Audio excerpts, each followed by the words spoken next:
Hi, I'm with the Providence Journal, and we're here with Governor Gina Raimondo and her daughter Cece, who's 12, in their house on election night, watching the returns. The TV is on, and we're going to ask the governor and Cece questions about today. First of all, thank you for letting us in and welcoming us into your home. We appreciate it. Yeah, And just ignore the mess.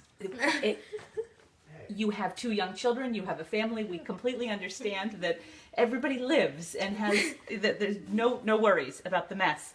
So one of the things we were curious about is how different it is on an election day when you're not running for office. What has today been like compared with 2 years ago, compared with 6 years ago running for treasurer and governor 2 years ago? So it's interesting. It is a little less stressful when you're not on the ballot, but still, it's a very emotional day. You know, I have spent my day going around the state, meeting with different mayors or congressmen who are on the ballot, and I'm pulling for them. And then now we wait. You know, the polls are closed. There's nothing we can do. We've worked really hard for Hillary, and I'm nervous. I'm anxious, and we just wait. Cece, how about for you? How does this compare to when your mom was running for office 2 years ago? It's way less stressful. I bet. She's not on the ballot, so it's not crazy, but it's super important still. So tell us about your morning. When you went to vote this morning at Nathan Bishop, did the whole family go together? Cece and Andy and I went. Tommy had school today, so he missed the fun. Okay. It was a long line. We waited in line for an hour.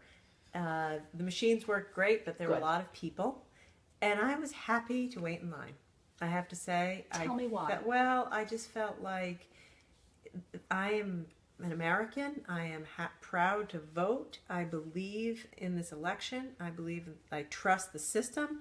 And if I have to wait an hour, then so be it, because that's a tiny price to pay for the price of freedom. And of course, I was excited to vote for Hillary.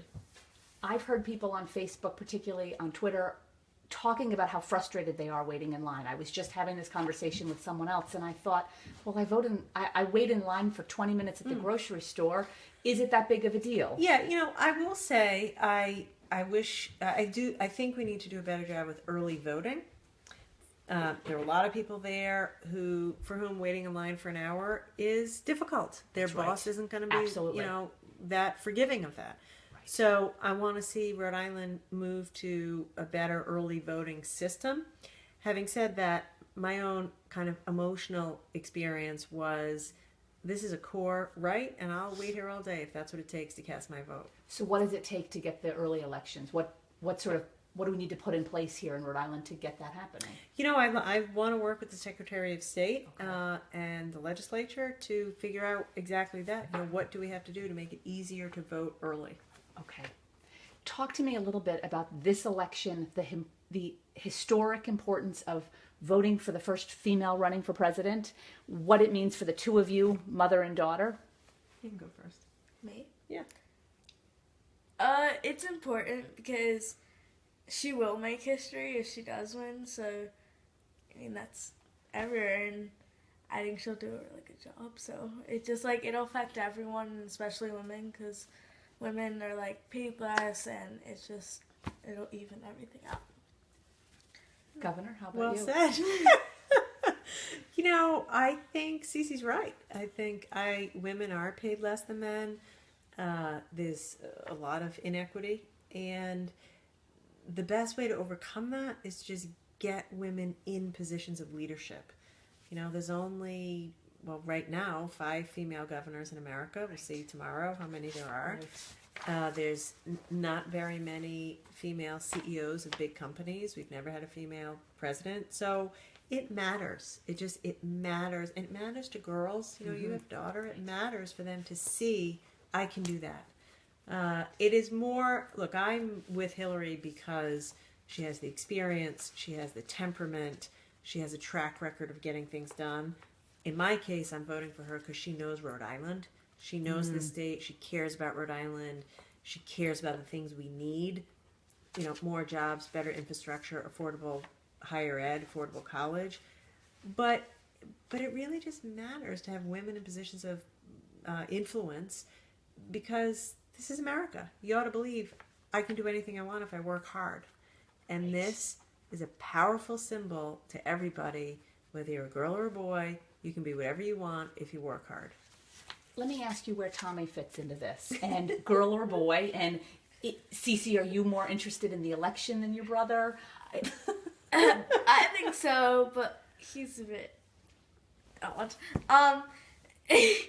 Yeah, I think it's just more important because, like, she will make history, so it doesn't. I feel like it doesn't affect him as much. So you realize like what's actually going on when it affects you. So. Right. And Governor, for you, with a boy and a girl, it's equally important, I think, for our sons to see that that the men could step aside and the women can lead. So what sort of conversations do you have with Tommy along those lines, and talk to me a little bit about that. Yeah, it's absolutely equally important. Again, the substance matters. You know, I worry as much for my son and my daughter. Will college be affordable? Absolutely. You know, will there be job opportunities for them when they graduate? You know, is Rhode Island in good shape? Do we have good infrastructure? So the substance matters to him as much as it does to her.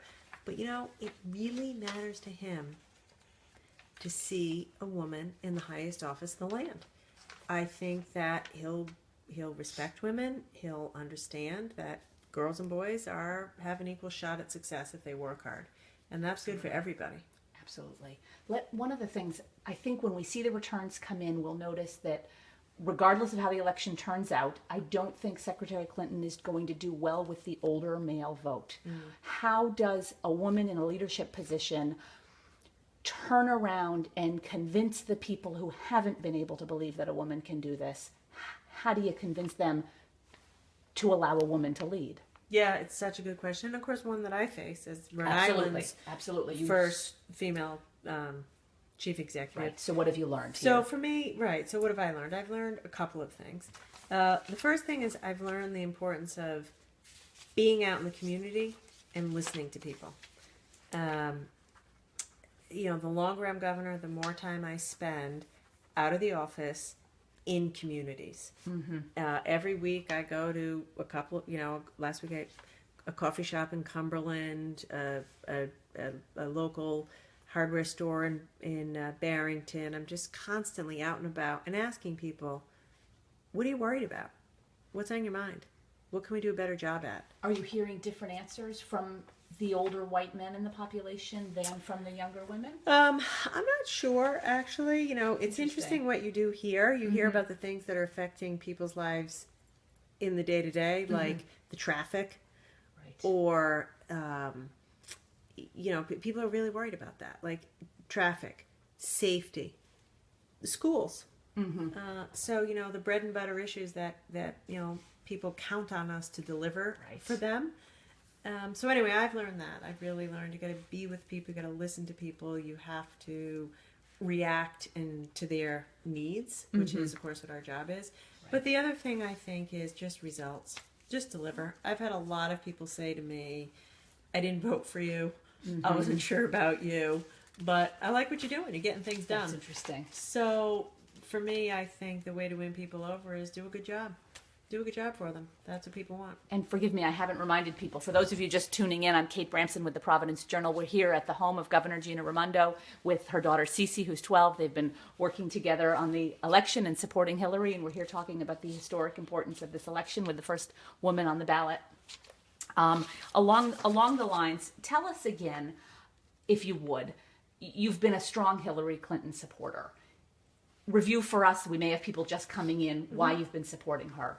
So I came out very early for Hillary, and it was important for me to do that. I think some of it's her experience. We've never had someone running for president who is a former, you know, first lady, United States senator, a successful lawyer, Secretary of State. I mean, she has domestic experience, international experience. She's ready for the job. Day one, she knows how to do this job. But secondly, you know, this country needs to be brought together, and we need to be kept safe. And I felt that her, you know, foreign policy experience is something that we needed. Mm-hmm. But also, as the governor of Rhode Island, she knows Rhode Island. I've spent a lot of time with Hillary. She's come here several times since I've been governor, Okay. when I was treasurer. And I talked to her. She knows Okay. Rhode Island. She knows our people. She knows our How- towns. She knows our universities. That matters to me. How did she first start to know Rhode Island? I think she and former President Bill Clinton have been coming here for 20 years. You know, interesting. President Bill Clinton had a close relationship with Governor Sunland. Right. And they just, it amazes me when she comes here how much she knows. That's interesting. Which means when I pick up the phone and call her and say, Hillary, we need help with this, we need money for that, our people need this, she knows what I'm talking about. And she's that much more likely to say yes. Right. So along those lines, is anybody on her transition team, has anybody reached out to you to talk about potentially taking a position in her administration? People have reached out, but I've been crystal clear that I'm not interested. And are you being Right, vetted? Cece? We're not moving to Washington, right? No. No, you don't want to move to Washington. No. So, You don't like Washington? I'd rather live in New York. say that again. I'd rather live in New You'd York. rather live in New York. So is there a position in New York in the administration? Are you being vetted for a cabinet level position? not that I know of. No, sir, no. Now here's on the flip side though. It's easy to say, I'm committed to Rhode Island, we're staying, we're not leaving. If a first female president were to I call know. you, are you telling me you'd say no? Yeah, I am telling you that, but it is, I hear what you're saying, which is it would be a tremendous honor, and I would, of course, want to do anything to serve my nation.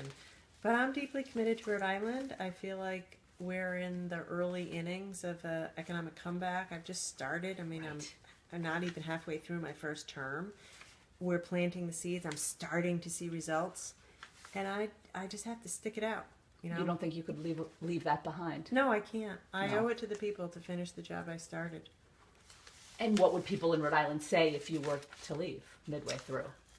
I don't know. I hope they'd be unhappy. So you're staying. Yeah, exactly. You know, you cover all our commerce initiatives. Absolutely. We're just starting to get traction. It takes time. It does. And I need some more time to get the job done. Talk to me a little bit about GE Digital. You know, we do talk about the commerce. Yeah. Well, I cover the Commerce Board, the 195 land. There's plenty going on. GE Digital is building the Information Technology Center in Providence. I was with you a few weeks ago when you spoke with some of the new hires. Is there new progress that we should know about with that? I'm excited for that. You know, they've said they've committed to, as quickly as they can, hiring 100 people, but I think they have plans to hire several hundred. Okay. And it is, of course, my intention to make it many hundreds of people. And I don't see any reason why we can't do that. They like Rhode Island. We are meeting their demands as it relates to talent. My thing was plant the flag. That's the significance. GE has planted the flag in Providence for the jobs of the future. You know, it's the jobs that your kids and my kids are going to want to have. Right. And so now we're going to make them give us as many jobs as possible. So who in your family is most likely to end up at GE Digital? Cece, Tommy? Is one of you What do you interested think? in working for a place like that? Peter. Okay. Peter's I don't my know Peter. nephew. Okay. Peter's my nephew. He's an engineer. He's in college, Okay. and that's a good answer. Is that your sister's son? Yeah, my sister's Okay. son. Okay. We worked hard on that one, though, right? GE. GE. Yeah. Cece, did you hear about it at home? Oh, yes. Oh, yes. And I understand you heard about Ivoriella, too. Another Yeah. company that was moving here, the T-shirt yeah, I think company. my brother went there. I was so happy. Oh, did he? Tommy went. Okay. Tommy went to came. the... He loved it. They're doing great. Good. They are growing like crazy. They're adding good to hear. people beyond what they thought. I mean, that's what we want to that's do. We want to interesting. get They're a down in company- Westerly. They're down in Westerly. Yep. We want to get a company here, a fast-growing company, or a division that's growing fast, like we did with GE. Just get them here, and then when they grow, I'm confident they'll want to add the jobs here. Good, good. Once again, I'm Kate Bramson with the Providence Journal. For those of you who are just jumping onto Facebook Live, we're here with the Governor Gina Raimondo at her house with 12-year-old Cece as well, her daughter. And we're just talking, I think you've been very kind to let us into the house. I think we're going to head out pretty soon. Talk to me about tonight. Cece, are you a night owl? Do you stay on the sofa with your mom watching the results? We're looking at we've got the TV behind us. Do you go to bed or do you stay up and watch with your mom? I mean, I want to, but she's probably gonna make me go to bed. No, we since it's can. school Tonight's night. a special night. Tonight's a Are you special night. serious? Yeah, I Are think we you should just stay saying up. that? No, I think we should stay up. It's a special Oh. night. Florida's too close to call. We have Oh my we're on the eve of God. historic election. That's really scary. It is scary. It's scary. So Cece, Yeah. I don't know if you're a night owl or a morning person. How late I'm have you not a stayed morning up? person. Not a morning person. Can you stay up late? I love to, and mom's like, no. She's outing me. We try to go to bed at Ordinary a reasonable bedtime hour is on the reasonable. Yeah, 9:00 on the weeknights. But I like to stay up But she's always And- begging. To And stay you think up. you have a little stamina in you to watch the returns tonight. Yes. And because I can sleep in on the weekends till like 10 o'clock. true. And then- you can catch up. Exactly, and she doesn't think that I can, and I can, and I very clearly can. So you promise me you'll sleep in if you stay up Tomorrow tonight. Not today. Tomorrow I there's have school. tomorrow. That's right. You can't. But You got to get to Friday's school. off with Veterans Day, Oh, so we True. can catch up then. And We have to stay up at least. Yeah, we got to stay up a little. And initially, I heard that if we were to get results late and you were asleep, someone on your mom's staff said that she was going to wake you up if Hillary Definitely. wins. Is she there won't anything even, like? she'll just like open my door and be like, whoa! And will you wake up easily? Yes. Okay. Oh yeah. Yeah, We're gonna have yeah. a party. We are having a party in this house if Hillary wins. Yeah, we have donuts. And that might be tonight. Might And be it's 11 gonna o'clock. be Might be tonight. midnight. It could be. And do you go wake Tommy up too? Probably not. Why not? Because he won't He'll go be back too to grumpy. bed. He won't go back to bed. He won't okay. go back to bed. Okay. That'll not. And then be- he'll wake up at like 5:30. Yeah. Everybody has different sleeping habits. That's right. Cece, we can wake up, have a little party, and conk right back out. And you can go right back to sleep? Oh yeah. I'm like that. I can always go back to sleep. Tommy, that'll be ugly. Okay. Right, so Tom? we'll let him sleep, right, Tommy? No, look, this is this. You know, I tell you, I talked to a lot of women today Mm-hmm. who said to me they had goosebumps. You Yeah. know, that's one thing we didn't jump in. We started talking before we turned the camera on. You had a roundtable discussion We did. this morning Oh, with yeah. young women, right? Cece and I had a round table this morning with young women. We invited young women, her age, 11, 12, 13-year-old girls, and their parents or their moms or their grandparents, their godparents. You know, it's a Okay. wonderful group of people. Yep. And we had a discussion around what is leadership, what do you want to do when you grow up, how important is it to have a female president, and a lot of They the all people, chimed in. they all chimed Really? in. Like even the parents. Did they? Yeah. And was it more a discussion about who might win, or was it about the civic responsibility of voting and learning about the candidates and voting for whoever? Both. Both. It was both. But several people there, and throughout my day, several people have said, Mhm. I have goosebumps, I have the chills. I can't believe this might actually be happening. So I think it's hard to, people have said to me it's such an emotional day. You know, it's a really deeply emotional, meaningful thing that finally a woman is going to be able to break through. What does it say about glass ceilings, breaking through the glass ceiling? What does this election tell us? Me? Yeah. Oh, it sets an example. I think because everyone's like afraid to run because I think that women are afraid to run because they don't think they're gonna win. They think that they're just gonna get shot down because like the world is sexist, and it proves that someone like of race, color, like your gender, it just doesn't matter. Just like it matters what you're like what you're fighting for. Right. This has been fabulous. Thank you so much. Once again, I'm going to say I'm Kate Bramson with the Providence Journal. Thanks so much for tuning in. We're on Facebook Live. And remember to go to our website for all the election returns, www.providencejournal.com. We're on Facebook at The Providence Journal, and we're also on Twitter at Projo. Thanks so much, Governor and Cece and Andy and Tommy. Thank you all for having us in your house. It was really wonderful. Thanks for coming. Thanks so much. You're so welcome. It was fun. Thanks. It Thanks was for fun. coming. You're welcome.